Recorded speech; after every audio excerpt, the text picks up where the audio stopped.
Tik turėjau konsultaciją ir konsultavau moterį, kuri uždirba į mėnesį 700 eurų. Ir jinai man sako, Vijolė, nu ką jūs man galite patarti, kad turėčiau ir vaikui, ir savo draudimą.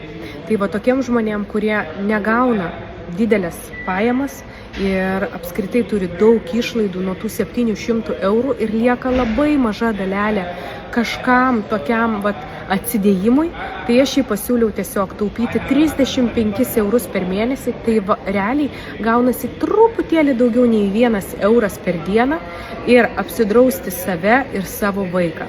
Tai jinai man yra be galo dėkinga už tai, kad aš jai pasiūliau vis tiek, kad ir minimalų kaupimą, bet maksimalės draudiminės apsaugas, tai yra traumų draudimą, kritinių ligų draudimą, gyvybės sumą, vaikui draudimą ir kritinės ligas, ir mes tilpome į tą vieną įmoką.